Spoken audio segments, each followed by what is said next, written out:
नमस्कार, स्वागत आप सभी का दैनिक सवेरा हिमाचल पर। मैं हूं आपके साथ पिंकी धीमान।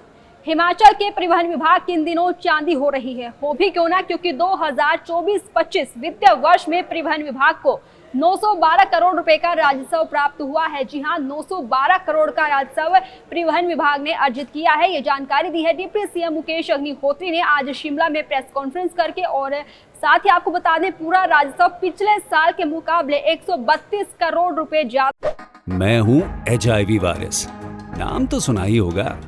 मुझे वो लोग बिल्कुल अच्छे नहीं लगते जो मुझसे दूर रहने के लिए हर बार कॉन्डम का इस्तेमाल करते हैं। जब खून चढ़वाने की जरूरत पड़ती है तो मान्यता प्राप्त ब्लड बैंक में चले जाते हैं। कोई बात नहीं, इन लोगों को अगर मुझसे दूर रहना है तो मैं भी ऐसे लोगों से दूर रहता हूं। तो मैं हूं HIV वायरस। मेरे बारे में जानने के लिए 1097 पर कॉल करके सवाल किया गया। हिमाचल प्रदेश राज्य एड्स नियंत्रण समिति द्वारा जनहित में जारी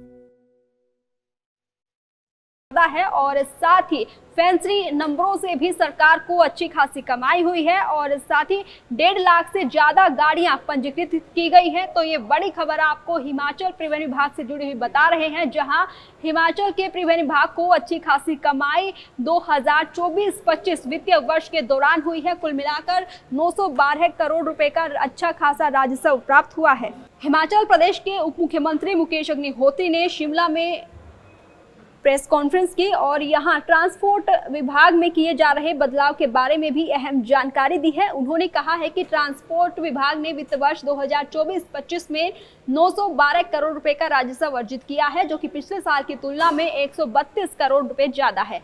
इसके अलावा चालू वित्त वर्ष में विभाग ने अब तक 150 करोड़ रुपए की कमाई कर ली है। और साथ ही उन्होंने कहा कि अगले साल के लिए 1000 करोड़ से भी ज्यादा के राजस्व का लक्ष्य निर्धारित किया गया है। पिछले एक साल में प्रदेश में लगभग 1.5 लाख नई गाड़ियां पंजीकृत की गई हैं। प्रदेश में कुल पंजीकृत वाहनों की संख्या भी 23 लाख है और 1 लाख नए लोगों ने ड्राइविंग लाइसेंस भी बनवाया है। प्रदेश में कुल लाइसेंस धारकों की संख्या 16 लाख है।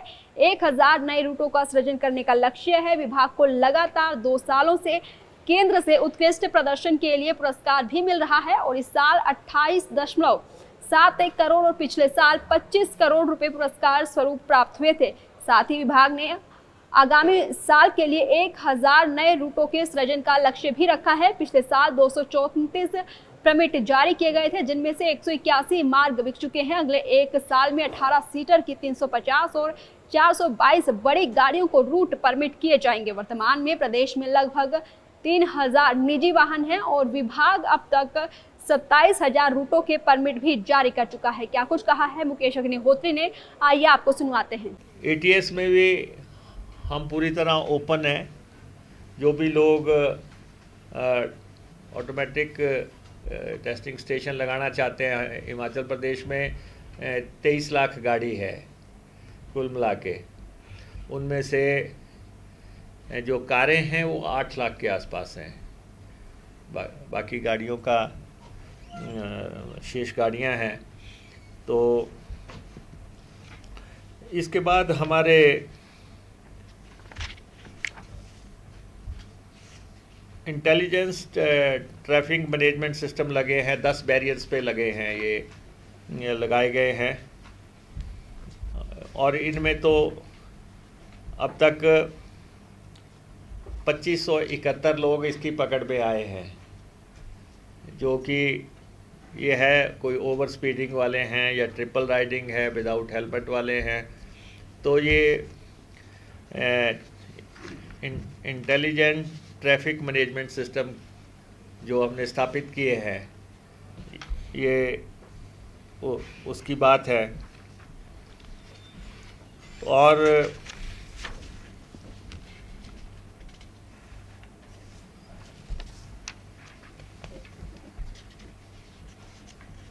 इसके बाद हमारे चार्जिंग स्टेशन अब लगा रहे हैं हिमाचल प्रदेश में।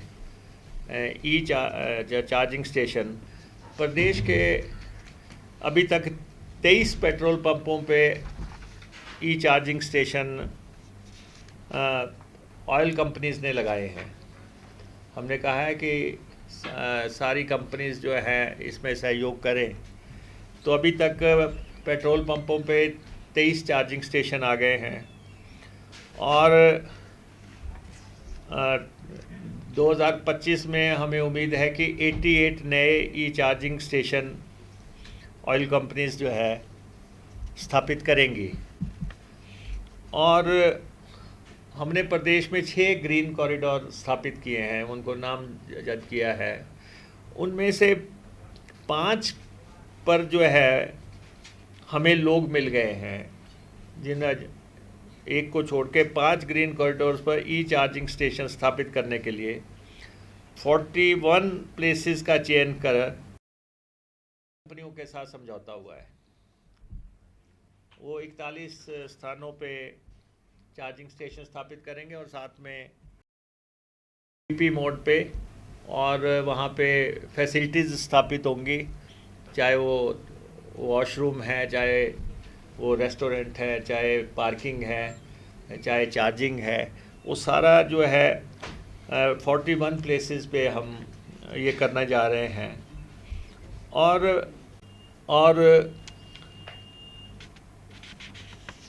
2 मसले मैं आपके ध्यान में विशेष तौर पे ला रहा हूँ। एक तो व्हीकल स्क्रैपिंग सिस्टम, गाड़ियों को जो स्क्रैप करने का सिस्टम है, वो हमारे यहाँ 2 जगह काम करना शुरू हो गया है। सोलन में और नदौन में। एक सोलन में शुरू हो गया और एक नदौन में शुरू हो गया, हमीरपुर में शुरू हो गया। और इससे अभी तक हम 400 गाड़ी स्क्रैप कर चुके हैं हिमाचल प्रदेश में। और इस प्रणाली के, क्योंकि कोई स्टेशन थे नहीं हिमाचल प्रदेश में, तो ये प्रदेश से बाहर स्क्रैप हो रही थी। प्रदेश से बाहर 2500 गाड़ियाँ स्क्रैप हुई हैं हिमाचल प्रदेश की। तो लगभग 3000 के आसपास हिमाचल प्रदेश की जो गाड़ियाँ, जो लोग मियाद पूरी हो चुकी है या जिनको गाड़ी को स्क्रैप कराना है, तो 3000 के आसपास है। और सरकारी गाड़ी को तो पोर्टल पे आना पड़ेगा और उसको पूरा देश देखता है और उसके मुताबिक फ़ैसला होता है। और प्राइवेट लोग जो है नेगोशिएशन के माध्यम से किसके पास करानी है स्क्रैप, वहाँ पे जाते हैं। स्क्रैपिंग प्रणाली के लिए हमने we are open to this, कि कोई भी लगाना चाहता है हम उसका स्वागत करते हैं कि हिमाचल प्रदेश में जो भी लोग इस प्रणाली के तहत मंजूरी लेना चाहता है ट्रांसपोर्ट डिपार्टमेंट से, तो हम उसके लिए पूरी तरह खुले हैं। लेकिन अभी तक 2 सिस्टम हमारे यहाँ पे लगे हैं। और इसके बाद हमारा जो पासिंग का सिस्टम है गाड़ियों का, अभी तक मैनुअल था कि हमारे आदमी चेक करते थे। अब ऑटोमेटिक टेस्टिंग स्टेशंस आ रहे हैं हिमाचल प्रदेश में। ऑटोमेटिक टेस्टिंग स्टेशन लगभग 7 लग रहे हैं, 7 लग रहे हैं। सबसे बड़ा तो बद्दी में लग रहा है 21 करोड़ रुपए की लागत से, और बहुत जल्दी वो ऑपरेशनल हो जाएगा। 4 प्राइवेट सेक्टर में, एक रानीताल में है, एक बिलासपुर में है, एक मंडी में है सर, मंडी में, एक नालागढ़ में।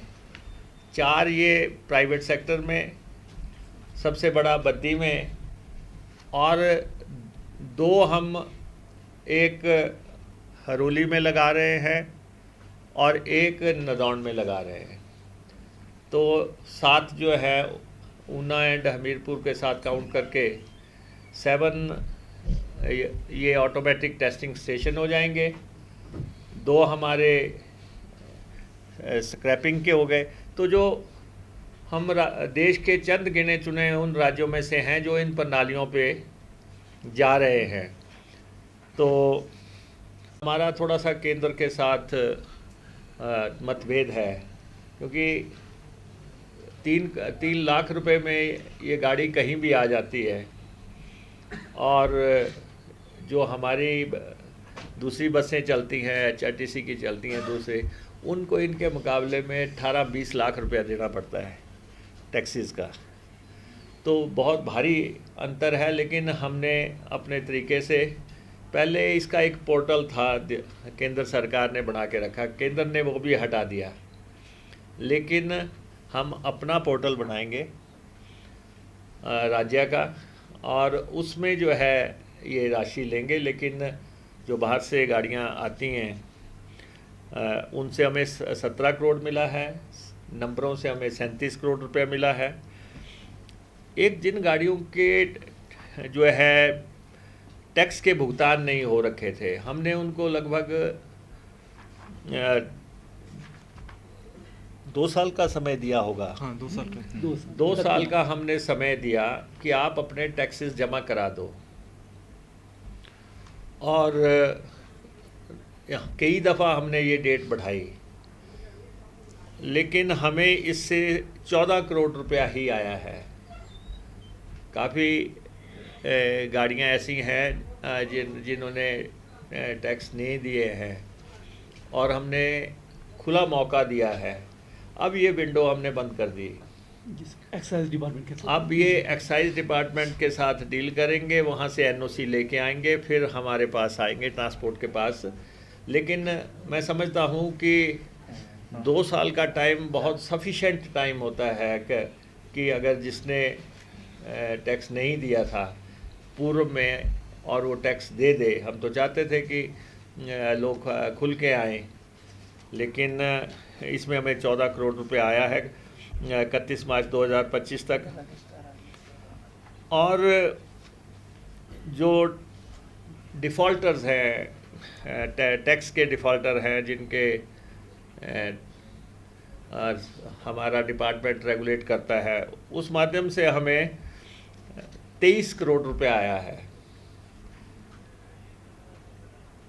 और ये मैं आपको बताना चाहता हूँ कि हमारे जो फास्टैग लगे हुए हैं, और फास्टैग के तहत जब गाड़ी निकलती है उसमें 5 तरह के जो मसले हैं वो ट्रांसपोर्ट डिपार्टमेंट उनको डील करता है। एक तो आप देखते हैं कि कहीं हेलमेट का चलान हो गया, कहीं सीट बेल्ट का चलान हो गया, कहीं ओवर स्पीडिंग का चलान हो गया, वो पुलिस करती है सड़कों पे, या ऑफिसर्स करते हैं, या दूसरे लोग। लेकिन जो हमारी प्रणाली है कि जहाँ पर फास्टैग से गाड़ी आपकी निकलती है तो 4-5 तरह की चीज़ें हैं कि क्या आपकी गाड़ी ने रजिस्ट्रेशन करवाई है, क्या आपकी गाड़ी ने इंश्योरेंस करवाई है, क्या आपकी गाड़ी ने टैक्स दिया है, क्या आपकी गाड़ी ने पोल्यूशन का सर्टिफिकेट है, ये पासिंग उसकी हुई है। तो ये जैसे ही फास्टैग से गाड़ी गुजरती है वो एकदम से हमें पता लग जाता है। इन 5 चीज़ों का हमारे डिपार्टमेंट को पता लग जाता है कि आप कहाँ पे डिफ़ॉल्टर हैं। ये प्रणाली हमारी हिमाचल प्रदेश में बहुत अच्छे से काम कर रही है। हालांकि फास्टैग की प्रणाली को केंद्र ने बदलने की बात कही है, और वो जो भी इन प्लेस आएगी प्रणाली उसके मुताबिक हम भी काम करेंगे। लेकिन अभी तक जो है फास्टैग जो है परिवहन विभाग द्वारा जो ई डिटेक्शन सिस्टम है टोल प्लाज़ा से गुजरते हुए, ये हमारा बहुत अच्छे से काम कर रहा है। प्राइवेट सेक्टर में। हाँ जी। और उसके बाद मैं आपको ये सूचित करना चाहता हूँ कि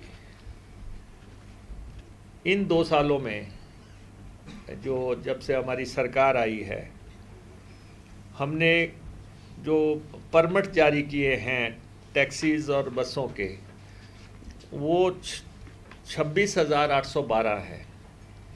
27,000 परमिट हम लगभग जारी कर चुके हैं, जो कि कोई लोगों ने टैक्सियाँ डालनी है, किसी ने कोई और गाड़ी डालनी है, ऐसे लोग हमारे से जो परमिट्स लेते हैं।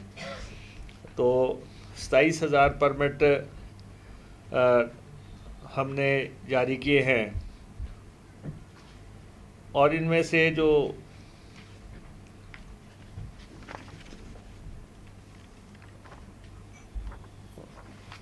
बसेस जो नई लोगों ने डालनी शुरू की है, ऑर्डर्स दिए हैं, तो अभी तक इसके 40 ऑन रोड आ गए। 40 गाड़ियां ऑन रोड आ गई हैं जब से ये प्रक्रिया हमने शुरू की है।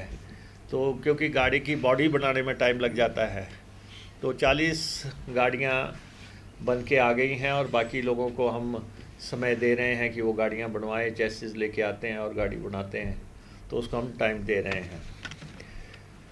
और प्रदेश में जो वो हमने कुछ लक्ष्य रखे, एक तो आपको हमने पहले भी बताया था कि फैंसी नंबर हम अब लोगों को नीलामी पे देते हैं, ई नीलामी पे देते हैं, और ई नीलामी से हमें जो राशि प्राप्त हुई है वो 37 करोड़ रुपए हो गई है, 37 करोड़ रुपए हो गई है। पहले ये नंबर सिफारिश पे जाते थे, किसी को 1 नंबर चाहिए, किसी को 2 चाहिए, 9 चाहिए, किसी को 22 चाहिए, किसी को 11 चाहिए, किसी को 99 चाहिए, ऐसे जो नंबर थे। तो ये हमने फैसला किया था कि ये हम नीलामी से देंगे, तो ये एक आय का अच्छा साधन सामने आया है, और ये 37 करोड़ रुपया अब तक अर्जित हो गया है। और कई नंबर तो बहुत ही 20-25 लाख तक में चले गए हैं, क्योंकि नंबर के चावान किसी भी एक्सटेंट तक जाते हैं। तो हमने खुला किया है इसको, और हम आपको जो पहले 10 नंबर बिके हैं, जो कॉस्टली जिनकी बात आप करते हैं, आपको हम लिस्ट दे देंगे ताकि आपके जानकारी में आ जाए। और एक जो दूसरे राज्यों से बसें आती हैं, जिनको लोग कहते हैं कि आप रोकते नहीं हैं, और आपकी जानकारी के लिए हम ये कहना चाहते हैं कि केंद्र सरकार ने एक नीति बनाई है कि जो ये बाहर से जो बसें आती हैं, वो केंद्र की नीति के मुताबिक 3 लाख रुपया एक बार जमा करवाओ, फिर आप देश में कहीं भी चलते रहो। उस नीति के तहत जो है ये बसें प्रदेश में आती हैं, और एक तो वो उस नीति के तहत हम इनको रोकने में दिक्कत आती है। दूसरा, टूरिस्ट स्टेट है, तो कुछ लोग उस तरह से शोर करते हैं कि जी टूरिस्ट डिस्टर्ब हो गया, लेकिन हमने इन पर विशेष पथ कर लगाया है, स्पेशल रोड टैक्स हमने इन गाड़ियों पे लगाया है, और इन गाड़ियों से हम 17 करोड़ रुपया की आय हम अभी तक कर चुके हैं।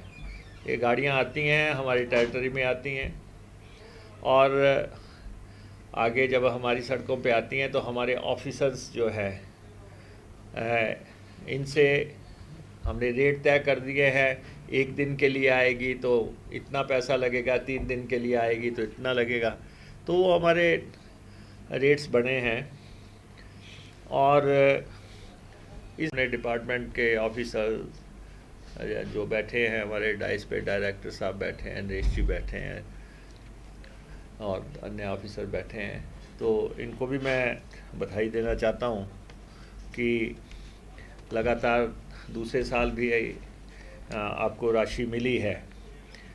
और जो हमने फैसला किया है कि लगभग 1000 गाड़ी हम नई इस साल में इंट्रोड्यूस करवाने जा रहे हैं, चाहे वो प्रदेश के बेरोज़गारों के लिए आप कह लें, चाहे आप ट्रांसपोर्टर्स के लिए कह लें, तो 1000 नई गाड़ियां डालने का हमने फ़ैसला किया है। रूट्स देने का हमने फ़ैसला किया है। अभी तक जो हमारी स्थिति है 234 रूट हमने 234 रूट पब्लिश किए थे। उनमें से 181 रूट्स लोगों ने ले लिए हैं। 234 में से 181 ले लिए हैं। और इसके बाद 350 गाड़ी हम 18 सीटर को इनवाइट कर रहे हैं प्रदेश की भौगोलिक परिस्थिति को देखते हुए। 350 18 सीटर गाड़ी हम डालने के लिए निमंत्रण दे रहे हैं लोगों को। और उसके बाद 422 बड़ी गाड़ियां डालने के लिए हम लोगों को निमंत्रण कर रहे हैं। प्रदेश में इस समय 3000 के आसपास प्राइवेट गाड़ियां हैं जो कि प्रदेश के लोगों को गंतव्य स्थलों पर ले जाने में मददगार है। उसमें 1000 और इस साल के दौरान ऐड हो जाएंगी। और पिछले 1 साल के दौरान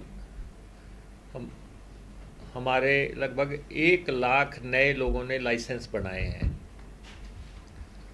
जो लाइसेंस हमारे 16 लाख के आसपास हैं और उसमें से 1 लाख लोगों ने लाइसेंस बीते साल में बनाए हैं। तो ये एक जनरल इन्फॉर्मेशन है, क्योंकि ट्रांसपोर्ट डिपार्टमेंट प्रदेश की जो गतिविधियां चलती हैं, किसी भी डिपार्टमेंट की कहीं पे भी सड़क पे जो भी गतिविधि है उसको रेगुलेट करता है। तो उसके लिए जो हमने कदम उठाए हैं मैं उसकी जानकारी आपको एक एक करके देना चाहता हूँ। एक तो हमें लगातार 2 साल से केंद्र सरकार अवार्ड दे रहा है परफॉर्मेंस का। पिछले साल हमें 25 करोड़ रुपए की राशि अवार्ड मनी आई और इस साल हमें 28.71 करोड़ रुपए की अवार्ड मनी आई है, मंजूर हुई है। तो ये डिपार्टमेंट की जो कार्यकुशलता है, उसकी एफिशिएंसी है, उसकी तरफ इशारा करती है। और इस आप सबका आज की प्रेस कॉन्फ्रेंस में हम स्वागत करते हैं। और ट्रांसपोर्ट डिपार्टमेंट की बात हम कर रहे हैं और मेरा पत्रकार बंधुओं से ये आग्रह है कि ट्रांसपोर्ट डिपार्टमेंट और एचआरटीसी 2 अलग बातें हैं। जितनी बार भी प्रेस कॉन्फ्रेंस होती है उसमें ये दोनों चीज़ें मिक्स हो जाती हैं। तो ये परिवहन विभाग की, ट्रांसपोर्ट डिपार्टमेंट की प्रेस कॉन्फ्रेंस है, जो कि एक पूरे प्रदेश में परिवहन का संचालन कैसे होता है उसको लेके। और मैं आपको ये बताना चाहता हूँ कि पिछले साल ट्रांसपोर्ट डिपार्टमेंट ने 912 करोड़ रुपए का रेवेन्यू अर्जित किया है। रेवेन्यू 912 करोड़ रुपए का है, जो कि उससे पिछले साल के मुकाबले में 132 करोड़ रुपया अधिक है। तो साल के दौरान 132 करोड़ रुपए का रेवेन्यू का इजाफा हुआ है 24-25 का जी। जो कि लगभग 17% अधिक है। और इस साल हम लगभग 1000 करोड़ रुपए की रेवेन्यू को पार कर जाएंगे। और हमारा जो डिपार्टमेंट है, पिछले अभी साल शुरू हुआ है, जो 1 अप्रैल से अभी तक हमने फिर से 150 करोड़ रुपया अर्जित कर लिया है। तो ट्रांसपोर्ट डिपार्टमेंट भी प्रदेश के रेवेन्यू में अर्जित करने वाले जो डिपार्टमेंट्स हैं, उनमें से एक डिपार्टमेंट है ये। और इसलिए आपको हम इसके बारे में ब्रीफ करना चाहते हैं। और पिछले 1 साल के दौरान 1.5 लाख गाड़ियाँ और हिमाचल प्रदेश में रजिस्टर हुई हैं।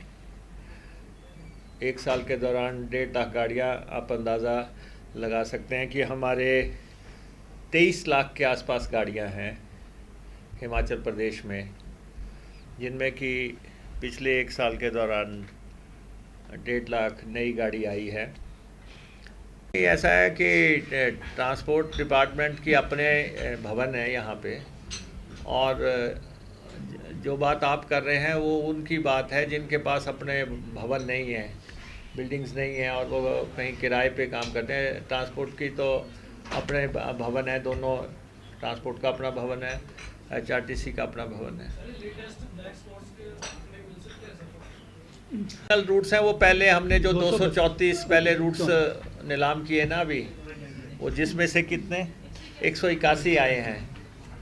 तो ये 234 हम कर चुके हैं, 350 अब कर रहे हैं, और 422 ये रूट्स हैं। 422 रूट्स के लिए भी लगभग 450 बसें चाहिए होंगी। सर, दफ्तरों की इन दिनों दफ्तरों की बिल्डिंग की बड़ी चर्चा है, ट्रांसपोर्ट के दफ्तर। हालांकि ये यूडी का सवाल है, पार्किंग का से जुड़ा हुआ मसला है, म्यूनसिपल कॉर्पोरेशन का है, या और हाई कोर्ट के भी इसमें कुछ आदेश हैं। तो ये माना जाता है कि जो गाड़ी ले रहा है वो पार्किंग का कोई ना कोई स्थान तो विकसित करेगा अपने लिए कोई, तो उससे हो सकता है कि कुछ लोगों को असुविधा भी हो रही होगी। हम 1000 नए रूट की बात कर रहे हैं, 350 तो आपने बड़ा साफ दिया। नहीं, एक्चुअली ऐसा है कि अब तो ये झंझट ही ख़त्म हो गया, क्योंकि अब तो ये नीलाम हो रहे हैं। लेकिन गवर्नमेंट आने से पहले जो है इनको लेके जो है ऐसा कुछ लोग काम करते थे कि तुम्हें हम नंबर दिला देते हैं और आपको ये नंबर चाहिए। तो नेचुरली ट्रांसपोर्ट की फील्ड में कुछ ऐसे लोग काम करते हैं जो कहते हैं कि आपका लाइसेंस बना के दे देते हैं, आपकी इंश्योरेंस हम करवा देते हैं, आपका जो है टैक्स हम बढ़ा देते हैं। तो ऐसे लोग जो काम करते थे, हालांकि अब डिजिटल दुनिया में हम जा रहे हैं तो उसकी गुंजाइश कम होती जाएगी, करप्शन का फैक्टर काफ़ी नगण्य होता जाएगा। तो लेकिन उससे पहले जो है काफ़ी लोग जो है हिमाचल के नंबर बाहर ले गए, और उन नंबरों पे तो हमें ज़्यादा आपत्ति नहीं है। हमारी आपत्ति सिर्फ उसमें ये है कि देश की जो महंगी गाड़ियाँ थी और देश की सबसे बड़ी अदालत ने एक डेट तय कर दी कि इसके बाद वो रजिस्टर नहीं होंगी, कहीं भी देश में कहीं भी रजिस्टर नहीं होंगी। वो समहाउ कुछ लोगों ने क्या किया, वो पिछले सरकार के समय का मसला है कि वो हिमाचल में रजिस्टर हो गई। वो देश में कहीं भी रजिस्टर नहीं हो सकती थी, लेकिन किसी भी ढंग से वो कंपनियों ने, और उसमें सेकंड फैक्टर ये है कि जैसे गाड़ी कोई 2 करोड़ की है, अंडर बिलिंग रजिस्टर हो गई है। हाँ, उसमें काफ़ी पड़ताल चल रही है, लेकिन अब ये मामला जो है अदालतों में भी चला गया। मुकेश जी, शिमला शहर में क्या वो ऐसा है कि ये फिर HRTC से जुड़ा सवाल है कि जब पहले इलेक्ट्रिक बसेस खरीदी गई, उनके साथ उनका 10 साल का मेंटेनेंस का समझौता नहीं हुआ था। तो जब वो गाड़ियाँ अच्छी चली, लंबी चली, लेकिन जब वो गाड़ियाँ ख़राब हुई तो मेंटेनेंस का समझौता ना होने की वजह से वो ऑफ रोड हो गई। हालांकि हम प्रयास कर रहे हैं कि उन गाड़ियों के लिए भी हम अब अलग से टेंडर करके मेंटेनेंस का, क्योंकि एक ऐसी फील्ड है ये कि लोग एक्सपर्ट ही बुलाने पड़ेंगे, लेकिन उससे सबक लेते हुए जो अब गाड़ियां आ रही हैं उनके साथ मेंटेनेंस का कॉन्ट्रैक्ट साथ में हो रहा है। एक सवाल है, ये जो देखिए ऐसा है, आपको मैं I am open to any question. इस संसार में कोई भी सवाल आपके जहन में है, मैं उसका जवाब देने के लिए हर जगह अवेलेबल हूँ। लेकिन ये प्रेस कॉन्फ्रेंस शुद्ध तौर पे ट्रांसपोर्ट डिपार्टमेंट की प्रेस कॉन्फ्रेंस है। आपके क्वेश्चंस की मैं दाद देता हूँ कि आपके पास क्वेश्चंस हैं और मेरे पास रिप्लाई भी है। ये सरकार पूरी तरह पारदर्शिता से काम कर रही है, और ख़ास तौर पे ट्रांसपोर्ट डिपार्टमेंट, जो डिपार्टमेंट्स मेरे अधीन हैं, और वो पूरी तरह ट्रांसपेरेंसी से काम कर रहे हैं और रिज़ल्ट ओरिएंटेड डिपार्टमेंट्स हैं। और उन्होंने अगर 1000 करोड़ तक अपना रेवेन्यू पहुंचाया है तो आप समझ सकते हैं कि किस शिद्दत से काम हुआ होगा, कितनी मेहनत से काम होगा। अगर हम मॉडर्न युग में जा रहे हैं, अगर हम ATS की तरफ जा रहे हैं, अगर हम स्क्रैप यूनिट्स की तरफ जा रहे हैं, अगर हम इंटेलिजेंस सिस्टम लगा रहे हैं, तो ये एक स्पेसिफिक प्रेस कॉन्फ्रेंस हो रही है। हालांकि मुझे मालूम है कि अभी जो सवाल आपने पूछे, बाहर अभी ट्रोल होना शुरू हो जाऊंगा, मुकेश ने इसके जवाब नहीं दिए। लेकिन आप जब मर्जी आएँ, या आपका स्वागत है, सारी प्रेस का स्वागत है। कोई भी सवाल लें, चाहे वो पब्लिक का सवाल हो, चाहे नेता प्रतिपक्ष का सवाल हो। We are not afraid of any of the question in this world. हम सबका जवाब देने के लिए तैयार भी हैं, और आप सब तंत्र भी हैं सवाल करने के लिए। लेकिन मैं समझता हूं कि अब तो आप लोगों को बड़े बड़े साल हो गए प्रेस में रहते हुए। मेरी इस प्रेस कॉन्फ्रेंस जो ट्रांसपोर्ट की है, उसकी महत्वता को आप नज़रअंदाज ना करो। नहीं, सुनिए, ये राजनीतिक प्रेस कॉन्फ्रेंस नहीं है। नहीं, सुनिए आप, और मैं भी जर्नलिस्ट रहा हूँ, मुझे भी मालूम है। ये प्रेस कॉन्फ्रेंस शुद्ध तौर पे ट्रांसपोर्ट डिपार्टमेंट की प्रेस कॉन्फ्रेंस है। राजनीतिक नियुक्तियां कहाँ हुई, किधर हुई, आप मेरे पास से चैम्बर में आ जाएं, अलग से आ जाएं, आप बात करें, लेकिन मेरी प्रेस कॉन्फ्रेंस में तो खलल नहीं डालो। नहीं, देखिए ऐसा है कि मैंने आपको कहा कि मैं HRTC को, प्राइवेट हमारे ट्रांसपोर्ट डिपार्टमेंट को अलग से डील करने के लिए ये प्रेस कॉन्फ्रेंस कर रहा हूँ, क्योंकि आपने शाम को 6 बजे फिर HRTC आगे ले आएंगे आप, तो इसलिए मुझे आपसे आग्रह रहेगा कि आप जो जिसकी हम प्रेस कॉन्फ्रेंस कर रहे हैं, जिसके अधिकारी हमारे साथ बैठे हुए हैं, हम 1000 परमिट दे रहे हैं, 1000 पर जो है रूट्स हम दे रहे हैं, और उसमें से 234 एडवर्टाइज हो चुके हैं। 318 सीटर के लिए एडवर्टाइज हम कर रहे हैं। 422 बड़ी बसों को भी हम एडवर्टाइज कर रहे हैं। तो ये लगभग 1000 के आसपास के रूट्स, हम कोई कैप नहीं लगा रहे हैं कि हमें बस नहीं डालने दी जा रही है। और हम तो एक स्टेप आगे भी जा रहे हैं कि लोग सेल्फ आइडेंटिफाइड रूट भी हमें बताएं, कि उनको लगता है कि ये रूट तो ट्रांसपोर्ट डिपार्टमेंट ने तय किया, ये हमारे साथ सही नहीं है, तो वो सेल्फ आइडेंटिफाइड रूट भी बता दें, ताकि हम उस हिसाब से भी देखें। लेकिन हम पूरी तरह ओपन हैं इस प्रणाली में। नहीं, देखिए, जब ट्रांसपोर्ट की बात आती है तो हमें प्राइवेट ट्रांसपोर्टर्स का, टैक्सी वालों का, HRTC का, सबके अपने अपने डोमेन हैं। ये प्रतिस्पर्धा का युग है। प्रतिस्पर्धा के युग में सब लोग जो हैं अपने अपने हिसाब से काम कर रहे हैं। तो टैक्सीज भी चल रही हैं, वो अपने हिसाब से चल रही हैं, बसेस अपने हिसाब से चल रही हैं।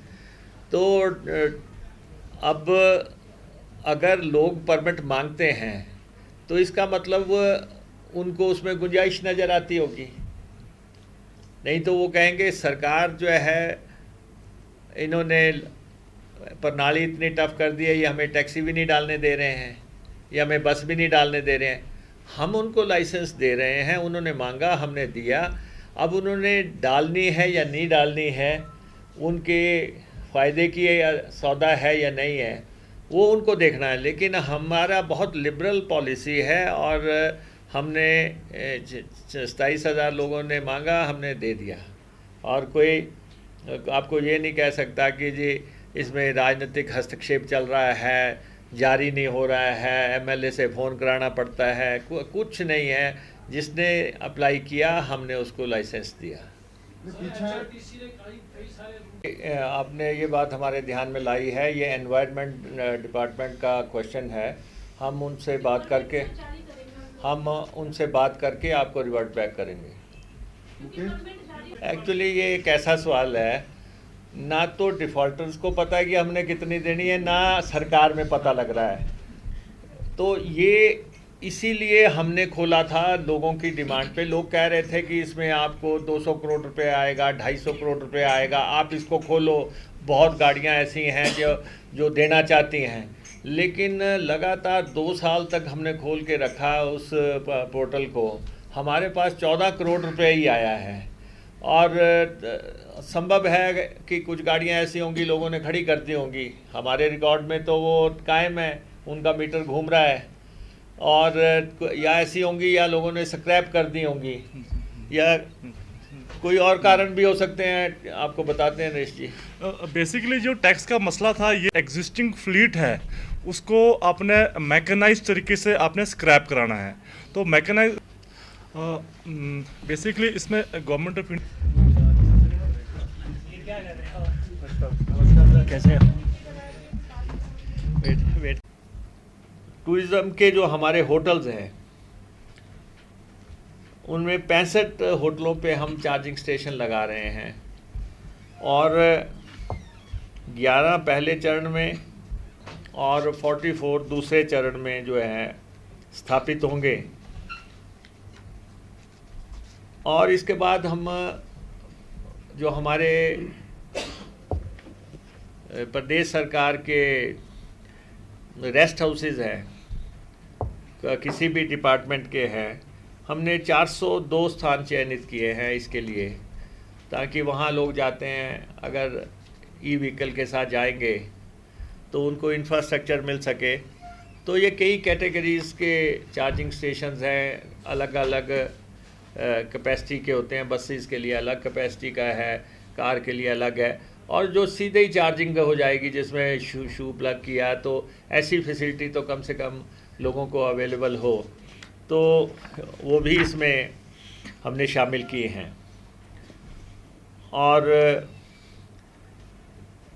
आपको मालूम है कि हम ई टैक्सीज गवर्नमेंट सेक्टर में ला रहे हैं और अभी तक 50 हमने रिकमेंडेशंस की थी और उनमें से 39 गाड़ियां सरकारी गवर्नमेंट सेक्टर में लग गई हैं, जो बेरोज़गारों की गाड़ियां हैं, और वो गवर्नमेंट सेक्टर को अपनी सर्विसेज दे रहे हैं। हमारी पॉलिसी के मुताबिक जो हमने कहा था कि आपको 50% सब्सिडी मिलेगी, और वो उस योजना के तहत हिमाचल प्रदेश में वाहनों की संख्या बड़ी है, लेकिन प्रदेश में हालांकि इसका कोई बहुत बड़ा मैं उस हिसाब से बात नहीं करता, लेकिन रोड सेफ्टी के लिए हमारा अलग विंग है, काम करता है। और दुर्घटनाओं में 4.3% की कमी आई है और डेथ्स भी कंपैरेटिवली 2.4% की कमी आई है। तो जो रोड सेफ्टी पे काम हो रहा है, हालांकि रोड सेफ्टी को सुप्रीम कोर्ट भी मॉनिटर करते ही है और मिनिस्टर कंसर्न की अध्यक्षता में एक कमेटी है, चीफ सेक्रेटरी की अध्यक्षता में कमेटी है और इसके लिए पैसा तय किया जाता है कि रोड सेफ्टी में कहाँ कहाँ लगेगा। और ख़ास तौर पे कुछ डिपार्टमेंट्स जैसे पुलिस हो गया, हेल्थ हो गया, एजुकेशन हो गया, PWD हो गया, इसमें जो ब्लैक स्पॉट्स वगैरह वो करने होते हैं तो उसकी बाकायदा मॉनिटरिंग होती है और कहाँ कहाँ पे डेंजरस पॉइंट्स हैं उसकी रिपोर्ट भी माननीय अदालत के सामने रखनी पड़ती है। तो उस पे भी हमारा लगातार काम हो रहा है और हम लोगों को लगातार जागृत कर रहे हैं, लगातार कैंप्स लगा रहे हैं और उनको बता रहे हैं। और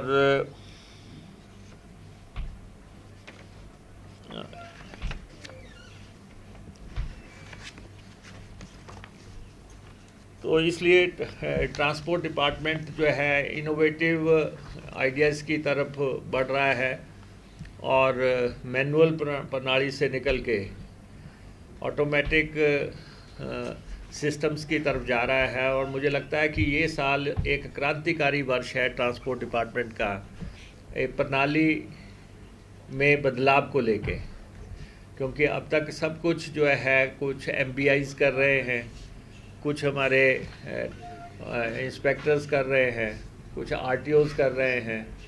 तो लेकिन जैसे जैसे डिजिटल दुनिया आगे बढ़ रही है, हम उसको मैच करने के लिए ट्रांसपोर्ट डिपार्टमेंट ने, आपको मालूम है कि अपना सारा फ्लीट डिपार्टमेंट का, हमारी सारी गाड़ियाँ इलेक्ट्रिक हैं और हम प्रदेश में सबसे पहले इलेक्ट्रिक हुए हैं और हम प्रयास कर रहे हैं कि हम रेगुलेशन भी करें, लोगों को सुविधा भी मिले, लोग परेशान ना हों और साथ में प्रदेश की आर्थिकी में हम अच्छा रोल अदा करें। तो इसलिए तो 912 करोड़ रुपए के रेवेन्यू के साथ 132 करोड़ रुपए के इजाफे के साथ बीता साल हमारा कंप्लीट हुआ है, ये मैं आपको सूचित करना चाहता हूँ।